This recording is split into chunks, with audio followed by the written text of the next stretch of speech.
Und jetzt starten wir miteinander in die neue Serie «Der schmale Weg».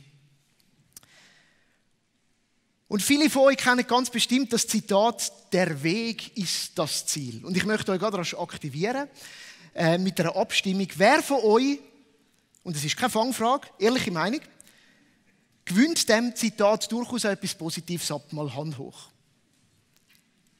Hey, ja, ich tue jetzt nicht alle durchschauen, aber ich würde sagen, eine grosse Menge, möglicherweise ein bisschen die Mehrheit. Das Zitat ist sehr berühmt und es wird dem chinesischen Philosoph Konfuzius zugeschrieben. Und er hat damit eigentlich ausdrücken, dass das Leben auch ein Lernprozess ist. Und ehrlich gesagt, ja, da wäre ich wirklich auch voll dabei. Man lernt schon enorm viel im Unterwegssein. Anstatt immer aufs Ziel zu schauen, wo man gerade anvisiert, ist es manchmal einfach auch gut, im Moment zu sein und zu schauen, was passiert jetzt da und was geht da vor sich. Und in dieser Serie drehen wir uns auch um so ein Wegzitat. Es gibt viele von denen. Und auch Jesus ist bekannt für seine Wegzitate. Und eines der bekanntesten ist eben das, was schon in dem Titel dieser Serie anklingt. Es ist ein Zitat, das zwei Wege miteinander vergleicht und auch kontrastiert. Wir finden das im Matthäus-Evangelium im Kapitel 7.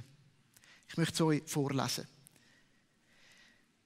Geht durch das enge Tor, denn das weite Tor und der breite Weg führen ins Verderben. Und viele sind auf diesem Weg. Doch das enge Tor und der schmale Weg führen ins Leben. Und nur wenige finden diesen Weg. Mit dieser Bibelstelle ist für mich eine Kindheitserinnerung verknüpft. Und zwar ist die Erinnerung an so ein cartoonmäßiges Traktat. Es hat mehrere so Bücher gegeben von denen. Und genau diese Bibelstelle war so in einem Bild versinnbildlich gewesen. Ich habe es leider nicht mehr gefunden bei meiner Recherche. Aber ich erkläre es euch, es ist nicht so schwer. Man hat einen grossen Weg gesehen, mit so 2 Strichen gemalt, breit und ganz viele Menschen da drauf. Eine riesige Menge, die läuft. Und der grosse Weg ist an einen Abgrund angegangen. Und man hat auch gesehen, wie die Menschen oben runterfliegen und unten haben die Flammen unten gezüngelt. Und dann hat so ein ganz kleiner, so eben nur ein Pfad gehabt, einfach so einen Strich, der es wegführt von dem. Und dort hat es ganz wenig Männchen drauf gezeichnet gehabt. Und der hat an einen Ort geführt, wo der Abgrund auch war, aber der ist von einem Kreuz, wie eine Brücke, ist das Kreuz über den Abgrund gelegt gewesen und hat ins Himmelreich übergeführt. Der Weg, der abzweigen ist, hat ehrlich gesagt sehr lang ausgesehen und auch langweilig. Wenn wir das Bild aus meiner Erinnerung nehmen, dann vermittelt das uns so untergründig etwas. Nämlich, dass es vor allem darauf ankommt, das eine Mal im Leben die richtige Abzweigung nicht zu verpassen. Weil sonst hast du Pech gehabt. Dann reißt dich der Strom mit in den Abgrund runter. Dann ist alles gestöpselt. Es ist auch ein Bild, das so ein bisschen sagt, hey, es geht um den einen Moment, du musst richtig einspuren. Man könnte dann auch so ein bisschen salopp sagen, einfach pass auf, dass du das eine Gebet einmal gebetet hast und in den Himmel gerettet hast. Und dann kommt es schon gut. Und natürlich wird genau durch das auch etwas unterbetont, nämlich, dass manchmal auch unterwegs Gott etwas von einem möchte. Dass es auf den Lebenswandel drauf ankommt. Das ist so meine Kindheitserinnerung. Jetzt bin ich ja eben suchen nach dem Bild, ich habe es leider nicht gefunden. Dann bin ich aber auf ein anderes Bild gestoßen, das offensichtlich viel berühmter ist, aber an mir ist das bis jetzt vorbeigegangen und ich denke, einige von euch kennen das auch. Das heisst, der schmale und der breite Weg, ich habe es euch mitgebracht. Und es stammt von der Diakonisse Charlotte Reiheln. Ende 18. Jahrhundert hat sie das verwendet. Sie hat das malen lassen und sie hat es gebraucht für ihre evangelistische Tätigkeit, für ihre Verkündigung. Und es zeigt ja ein bisschen etwas Ähnliches, nämlich der grosse, breite Weg und schon am Anfang eigentlich die Frage nach der Entscheidung, welchen schlägst du ein oder eben der schmale Weg. Jetzt, das Bild ist aber viel detaillierter gemalt und es kontrastiert auch etwas. Nämlich das Leben in dieser Welt als ein Leben, wo du dann eben, es hat also verschiedene Häuser drauf. Das eine ist irgendwie eine Geldspielerei, ich vermute noch so irgendein Freudenhaus. Also so äußerliche Freuden von dieser Welt werden kontrastiert damit. Auf der anderen Seite sehen wir Kirche und der Weg. Ein Haus heisst Sonntagsschule. Und so schön mit den Sachen, die du in diesem Leben dort machen sollst. Und natürlich das eine führt dann in eine brennende Stadt und das andere ins Himmelreich. Die Schlagseite von diesem Bild, die gibt es auch und die möchte ich heute auch erwähnen. Es kommt darin mehr zum Ausdruck, nämlich dass das Leben auf dem schmalen Weg sich vor allem an Äußerlichkeiten vom Leben auf dem breiten Weg unterscheidet. Es geht hier um regelmäßigen Gottesdienst, um Diakonie steht auch drauf, also sichtbar werdende Hilfe am Nächsten, Dienst am Nächsten, die Sonntagsschule, alles das Äußerliche, was da halt betont wird durch das Bild, das ist ja so. Frömmigkeit wird zum Ausdruck gebracht. Das ist das Leben auf dem schmalen Weg. Jetzt wissen wir aber auch alle, in meinen Kreisen ist fromm manchmal auch ein bisschen ein Schimpfwort geworden. Weil es steht auch dafür, dass etwas eigentlich einfach äußerlich aussieht, aber die Frage ist ja so ein bisschen nach dem, was dahinter steckt. Wenn wir jetzt in diesen 3 Sündigen über den Text reden, vom schmalen Weg, möchten wir darauf achten, dass wir nicht in die 2 Schlagseiten, in die Fallen von diesen Schlagseiten tappen. Also wo es einerseits nur um eine einmalige Entscheidung geht oder nur um äußerliche Frömmigkeit. Obwohl beide von diesen Bildern auch sicher einen Teil der Wahrheit beinhaltet, wenn es um den Text geht. Ja, der Weg vom Leben, der führt am Ende in ein Leben in der Gemeinschaft mit Gott. Definitiv. Und ja, der Weg, der Schmalweg, der macht sich irgendwo auch äußerlich bemerkbar. Wenn man das nicht sieht, ist auch etwas komisch. Aber das Gleichnis von diesen 2 Wegen, das beinhaltet auch mehr. Wie komme ich darauf? Ich möchte euch auf 2 Aspekte mitnehmen, die diesen Überbetonungen auch etwas entgegenhalten. Der erste ist der folgende. Gemäss der Apostelgeschichte haben die ersten Nachfolgerinnen und Nachfolger eine spezielle Übernahme bekommen. Man hat ihnen nämlich die des Weges gesagt. Der Paulus redet von ihnen schon, bevor er noch der Paulus war, nämlich als Saulus, heisst er lässt sich beauftragen, um die eigentlich verfolgen, die eben zu denen von dem neuen Weg gehören. Und später wird natürlich auch er in den Topf geworfen. Er ist dann einer von dem neuen Weg, bis er am Schluss ja auch vor dem Felix, dem Statthalter, muss stehen. Und dort heisst es auch, ja, der Felix, der hat doch eine gewisse Kenntnis gehabt von dem neuen Weg. Also man hat das als einen Titel benutzt für die Menschen, die Jesus nachgefolgt sind. Und es ist dazu gekommen, weil sich eben ihr andersartiges Leben auch zum Ausdruck gebracht hat. Ein Leben basierend auf der Lehre von Jesus drückt sich praktisch im Leben aus. Irgendwie ist es bezeichnend, dass die ersten Christen den Spitznamen bekommen haben, die vom Weg. Und es macht etwas klar, beim schmalen Weg geht es eben nicht nur um eine einmalige Entscheidung, sondern definitiv auch um einen Lebenswandel. Das bedeutet mehr. Und eben doch ein bisschen der Weg ist das Ziel. Oder, sehr passend zu unserem Jahresthema, das Unterwegssein.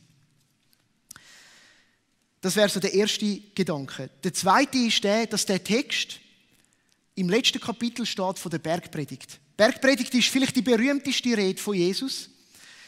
Wir finden sie im Matthäus-Evangelium, Kapitel 5 bis 7. Und im Kapitel 7 kommt eben genau die Stelle mit dem schmalen und dem breiten Weg. Jesus hat das den Menschen gesagt, wo man nimmt an, dass das eine Rede war an seine Schüler. Also vor allem die schon mit ihm unterwegs waren. An die gesagt haben, du bist mein Rabbi, von dir will ich lernen. Und die 3 Kapitel, wo wir eben auch im Bibelleseplan drin eintauchen können, die reden darüber, wie das Leben aussehen kann. Und was das alles für Aspekte hat. Und was wir in dieser gesamten Bergpredigt sehen, ist, dass Nachfolge sich immer ganzheitlich zeigt. Nämlich als eine innere und eine äußere Veränderung. Darum hat es ganz viele Aspekte, wo äußerliche Frömmigkeit härtestens kritisiert wird. Also es geht nicht nur um das, es muss immer um mehr gehen.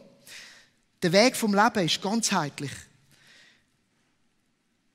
Die Bergpredigt dreht sich darum, wie sieht menschliches Gedeihen aus? Was ist Glück wirklich? Was ist das wahre Glück vom Leben? Und wie erfährt man Frieden? Und in allem wird unterstrichen, beim schmalen Weg geht es nicht einfach nur um äußerlich Sichtbares, sondern es geht tiefer. Es geht nämlich darum, wie es im Herzen vom Menschen aussieht.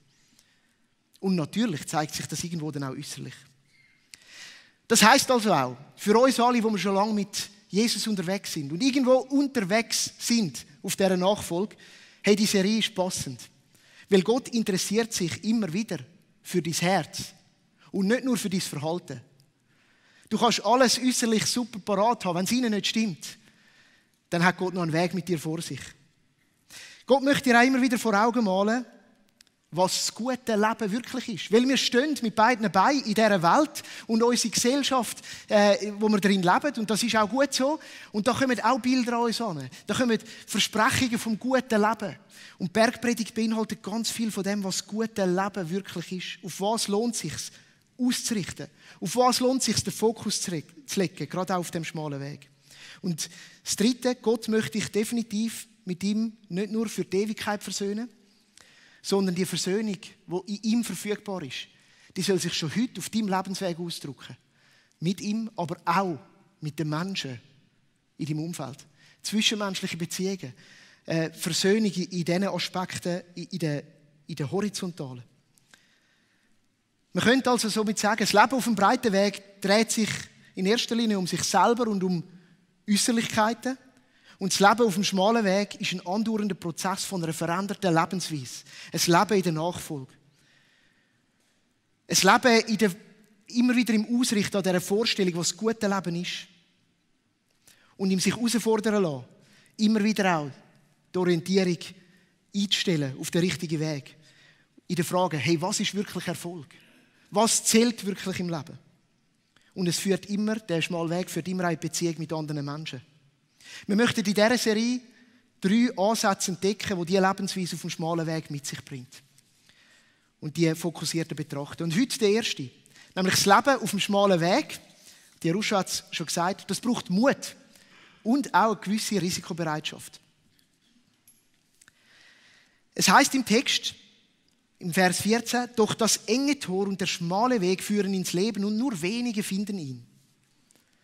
Für mich hat das so ein bisschen auch etwas gehabt, wo ich das nochmal so auf mich wirken lassen habe. Meistens nehme ich so einen Text und lese und versuche mal zu spüren, was macht das mit mir. Hey, auch noch fies. Also, wenn du den eben nicht findest, wenn du per Zufall an ihm vorbeilaufst, dann hast du eben Pech gehabt. Und dann hat es mich Wunder genommen, was steckt hinter dem Finden, hinter dem Wort und was ist da damit verbunden. Und Bergpredigt und das gesamte Neue Testament bringen das Wort meistens in Zusammenhang auch damit, dass man eben sucht. Also es ist nicht so ein zufälliges Finden von, oh hoppla, jetzt ist es mir gerade passiert, sondern es hat schon mit der Haltung zu tun vom Suchen. Von dem sich fragen, hey, was ist der richtige Ansatz für mein Leben? Und spannend dann auch habe ich entdeckt, dass kurz vorher, also im Vers 7 vom gleichen Kapitel, Jesus die Aussage macht, wer sucht, der wird finden. Darf man durchaus wohl ein bisschen in Zusammenhang bringen. Also es ist nicht einfach so ein bisschen das Glück, das einem dann trifft oder nicht, oder Fatalismus, ja, Glück oder Pech, sondern es hat auch mit der Haltung zu tun. Offen zu sein für, hey, wo ist der richtige Weg, wo geht der durch? Und Suchen hat immer auch mit Aktion zu tun. Und vielleicht auch mit der Bereitschaft, und das ist natürlich jetzt wieder in dem Kontext, von, dass es ein Lebenswandel ist, ganz wichtig, zu versuchen. Also wer sucht, der versucht auch. Der wagt es und versuchen braucht Mut und auch eine gewisse Risikobereitschaft. Bei mir klingelt da eine Geschichte an, die auch in der Bibel steht. Und zwar ist es ein Ereignis, wo Jesus einem jungen Mann begegnet ist. Matthäus Kapitel 19.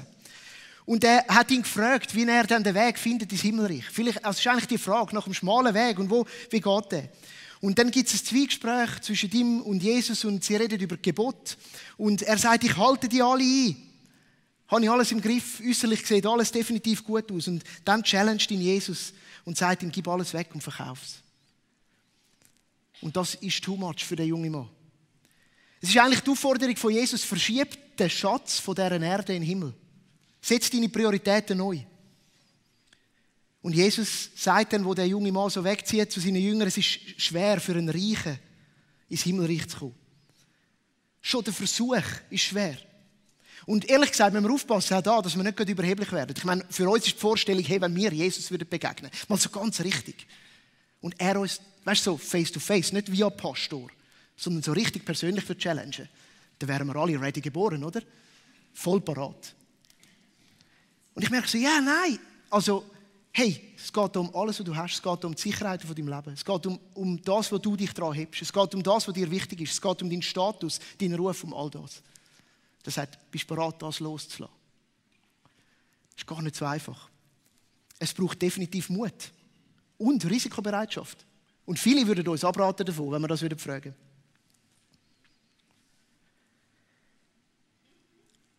Mutige Menschen zeichnen sich dadurch aus, dass sie Risiken eingehen.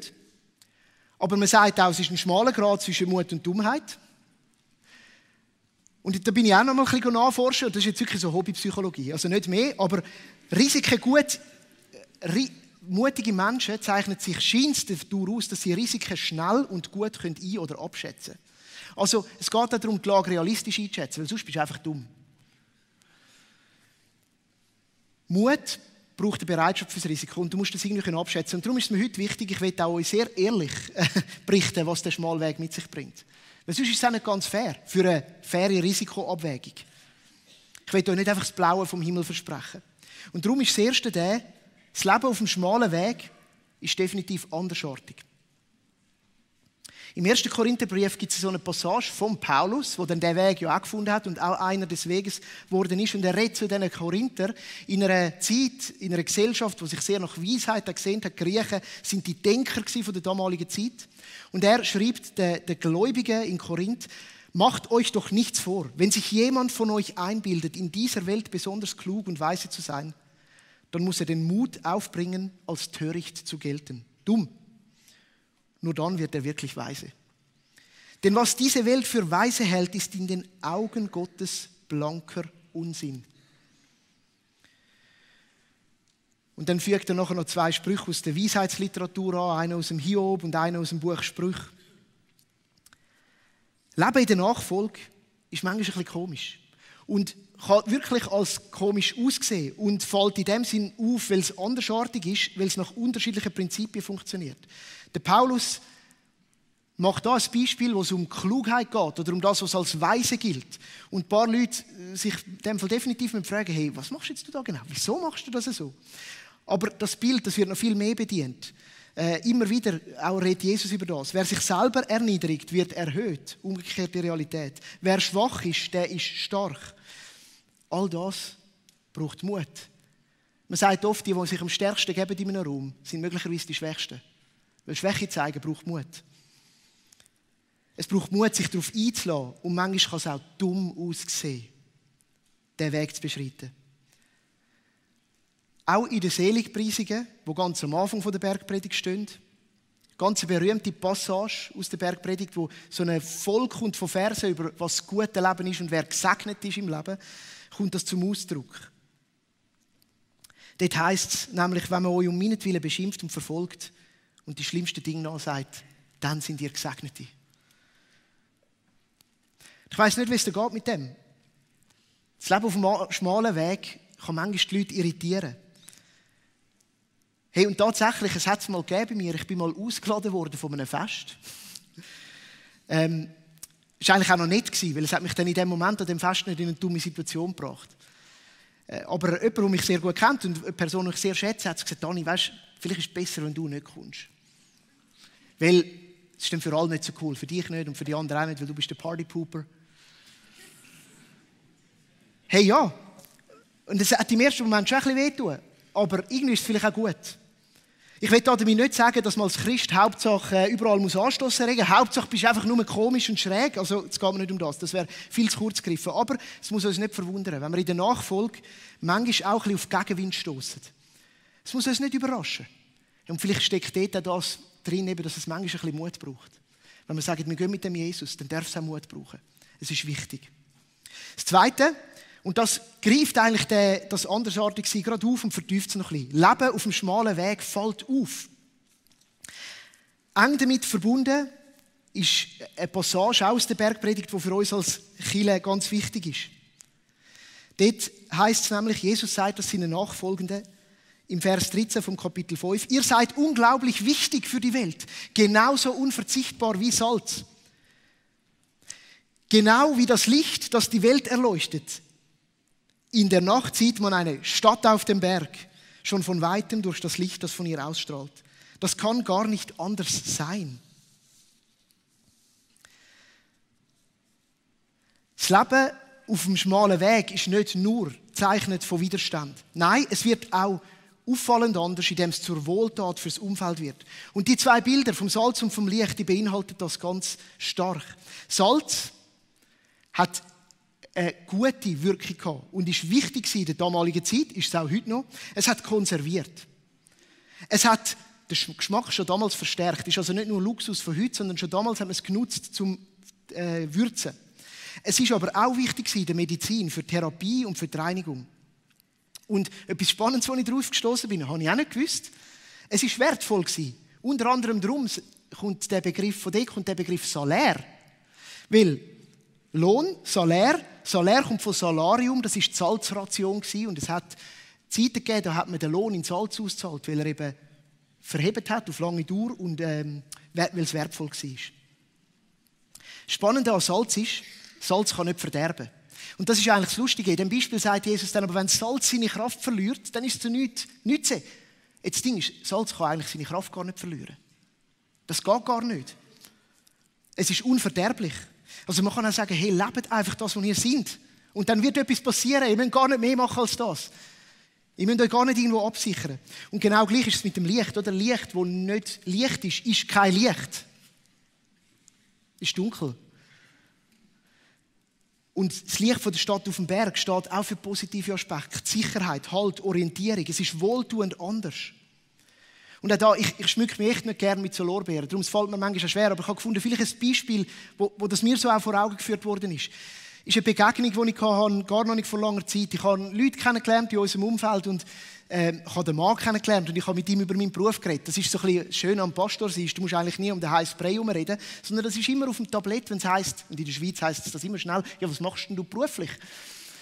Und nachher redest du über deinen Job und über das Pastor sein und was das alles beinhaltet. Und dann sind ein paar Wochen vergangen und dann habe ich ihn mit seiner Frau getroffen. Und dann sind wir mit der Frau ins Gespräch gekommen. Und dann hat sie natürlich die Frage auch gestellt, ja, was schaffst denn du? Und dann habe ich gesagt, ich bin eben Pastor. Und dann schaut er sie an und sagt, ja Mann, das ist doch logisch gewesen, merkst du nicht? Das ist so ein angenehmer Mensch. Und dann bin ich so da gestanden und dachte, okay, schön. Und es ist so, manchmal merkst du es vielleicht gar nicht, aber wir haben etwas. Wir haben etwas, das wir weitergeben können. Einfach in dem, wie wir sind. Wir müssen nicht immer mit der Tür gerade ins Haus fallen, dürfen wir manchmal auch. Ist manchmal auch mal gut. Aber wir müssen nicht immer. Manchmal ist es einfach die Art und Weise, wie wir sind. Wo wir haben, wie wir zuhören, wie wir wahrnehmen, wie wir mit den Menschen unterwegs sind. Und es hat mir gut getan, das zu hören. Und irgendwie so, vielleicht bin ich doch auch einfach ein bisschen Licht. Weil Licht scheint. Und das bist du auch. Und das gehört zu dem Leben auf dem schmalen Weg. Weil das Leben auf dem schmalen Weg, das fällt auf. Das kommt mit dem. Ich lade dich ein, dass du das machen kannst. Die ersten Christen sind die des Weges genannt worden. Würden Menschen aus unserem Umfeld, Menschen aus deinem Umfeld, dich auch als eine Person vom Weg beschreiben?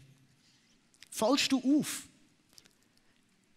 Bist du heilsam, stärkend, orientierungs- und haltgebend für dein Umfeld? Und das kann manchmal auch mal Irritation auslösen. Fragen und auch Gegenwind.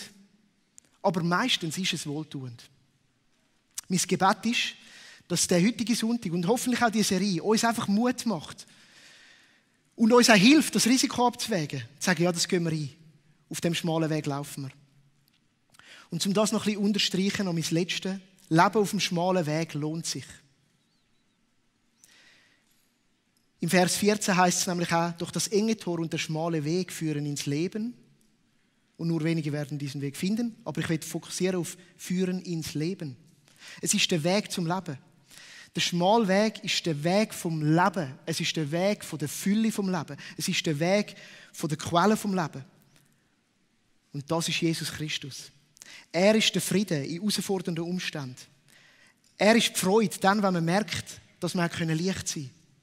Er ist die Erfüllung, die man erlebt, wenn man Prioritäten neu setzt. Das Leben finden wir aber auch in dieser Veränderung, die Freiheit mit sich bringt, von Abhängigkeiten, die man erfährt. Der schmale Weg lohnt sich. Der schmale Weg gibt das, wo wir uns danach sehnen, wo die Welt sich danach sehnt, wo die Philosophie danach fragt. Erlebst du das von Gott versprochene Leben? Und was fehlt vielleicht noch dazu?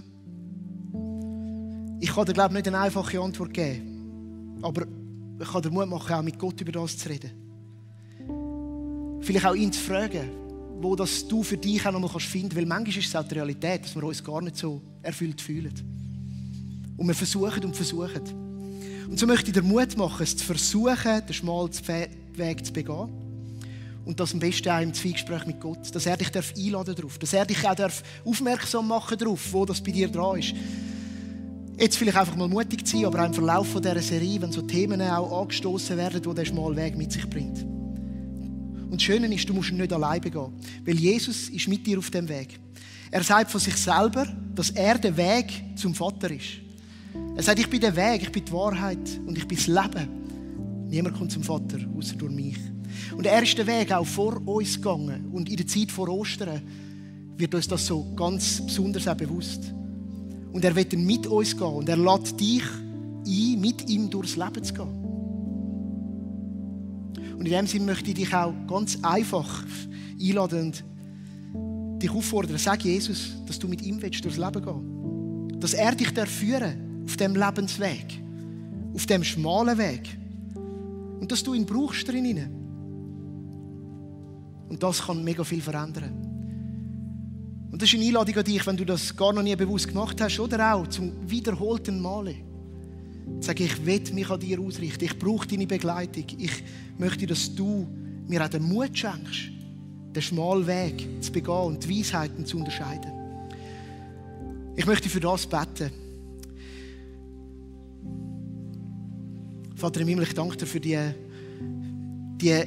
kurze Textstelle, aber auch so prägnante, die mich persönlich herausfordert. Wo du den Weg zu dir als einen schmalen Weg betitelst. Und ich bitte dich, nimm uns an der Hand. Nicht nur einmal beim Abzweiger. Wir möchten auch nicht einfach das so äußerlich nur demonstrieren, sondern wir möchten dich einladen, dass du uns innerlich veränderst. Wirklich uns. Und ich bitte dich heute besonders für den Mut, den schmalen Weg in unserem Alltag zu begehen. Schenk du den Mut. Wir möchten eine ehrliche Risikoanalyse machen. Und wir möchten aufgrund von dieser mutig sein, weil es sich lohnt. Und weil es dann auch standhaft ist. Ich bitte dich, dass du ganz persönlich jetzt auch zu einzelnen Menschen unter uns redest. In welchem Bereich das ist, wo sie sollen mutig nochmal einen Richtungswechsel begehen. In welchem Bereich das ist, wo sie Mut brauchen, um sich herauszustellen, um sich sichtbar zu machen. In welchem Bereich das ist, wo sie Mut brauchen, dass sie leuchten und Salzkraft sein, die in die Erde fällt. Salz, das in die Erde fällt und etwas bewirkt. Ich lade dich herzlich ein, dass du uns ganzheitlich veränderst auf dieser Reise. Und wir danken dir von Herzen, dass du mit uns bist. Weil du bist der Weg, der zum Leben führt. Amen.